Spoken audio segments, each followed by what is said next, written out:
ეს ეროვნული ბანკის შეფმა მედიასთან საჯაროდ განაცხადა, რომ მან მთავრობისაგან აიღო პირობა დეკემბერში ბიუჯეტის დეფიციტურ ხარჯვას უწყებების მხრიდან ადგილი რომ არ ექნება, რათა ქადაგიძის უწყებამ სიტუაციის დასტაბილურება მოახდინოს.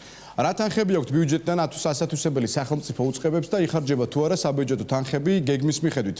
აღმოჩნდა, რომ პრობლემა ამ მიმართულებითაც არსებობს სამინისტროების ნაწილს 10 თვის მონაცემებით ნახევარიც კი არ აქვთ ათვისებული. ჩემი კოლეგა ეკა გაზდელიანი მუშაობდა ამ თემაზე და ის განაგრძობს ახლა პირდაპირ ეთერში საუბარს. ეკა გისმენთ. Პაშა 10 თვის მონაცემებით აღმოჩნდა, რომ ყველაზე დიდი პრობლემა ხარჯვით ნაწილში აქვს ეკონომიკის სამინისტროს. მას თითქმის საკუთარი ბიუჯეტიდან ნახევარიც კი არ აქვს ათვისებული. უწყებაში დღეს ამ საკითხზე კომენტარი არ გაუკეთებიათ, თუმცა სპეციალისტები განმარტავენ, რომ უმჯობესი იქნება თუ კი უწყებები დარჩენილ თანხებს აღარ აითვისებენ და არ გამოიტანენ. წინააღმდეგ შემთხვევაში ლარის კურსის გათვალისწინებით ეს კიდევ უფრო მტკივნეულად აისახება ლარის კურსზე და ჭარბი ფული კიდევ უფრო გააუფასურებს ლარს. თუ გავითვალისწინებთ, რომ 9 მილიარდი ჩვენ გვაქვს, 9 მილიარდზე ოდნავ მეტი გვაქვს ბიუჯეტის ხარჯვითი ნაწილის გეგმა, გამოდის რომ მილიარდ 400 მილიონი ჩვენ დღის მდგომარეობით დარჩენილ პერიოდში 25 დღეში გვაქვს კიდევ დასახარჯი. ლევან კალანდაძე იმ საფრთხეებზე საუბრობს, რაც ბიუჯეტის სრულად ათვისების შემთხვევაში იარსებებს. ექსპერტის განმარტებით, თუ მთავრობა ფორმალურად ეცდება ბიუჯეტის შეასრულოს და მიმოქცევაში ჭარბი ფული გამოუშვას, ეს დარტყმას მიაყენებს ლარის კურსს, შექმნის ინფლაციის გაღრმავების რისკს და საფრთხის ქვეშ დააყენებს ეროვნული ბანკის სავალუტო რეზერვს.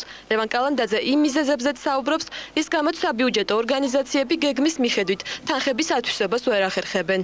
ჩვენ მთავარ მხარჯულ ორგანიზაციებში, ძირითადად ეს არის ინფრასტრუქტურული პროექტები და ინფრასტრუქტურულ პროექტებთან დაკავშირებული ორგანიზაციები, ძალიან სერიოზული პრობლემები გვაქვს მენეჯმენტის და კვალიფიკაციის, კომპეტენციის მაღალი ხარისხის კუთხით.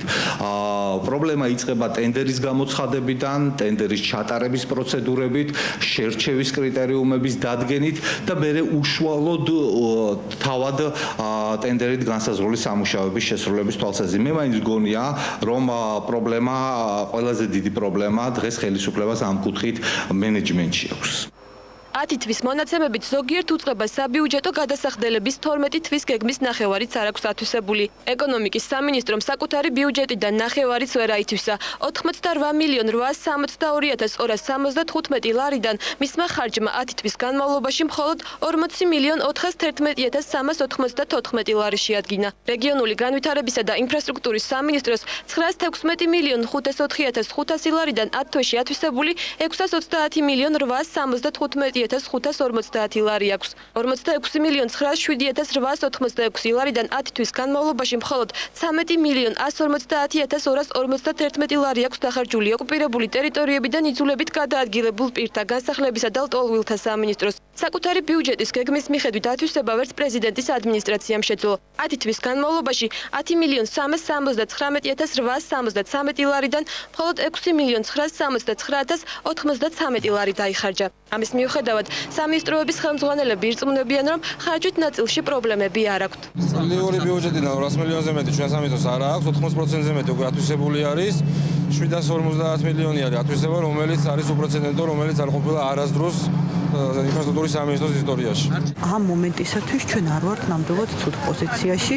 წლის ბოლომდე დასახარჯი თანხები მაქსიმალურად გადანაწილებულია და ვალდებულებები ძირითადად აღებულია. ამიტომ მე ვფიქრობ, რომ ჩვენ ამ კუთხით პრობლემა არ უნდა შეგვექმნას. სხვა სამინისტროებზე გამიჭირდება საუბარი, იმიტომ დეტალებს არ ვიცნობ, ენერგეტიკის სამინისტროს რაც შეეხება ფაქტიურად დაახლოებით 100%-მდე ათვისება გვაქვს იმ თანხების, რაც იყო გამოყოფილი. სპეციალისტების განმარტებით უმჯობესი იქნება თუ კი დარჩენილ თანხას მხარჯავი ორგანიზაციები აღარ აითვისებენ. ხელისუფლებამ კი ამ მიმართულებით არჩევანი უნდა გააკეთოს.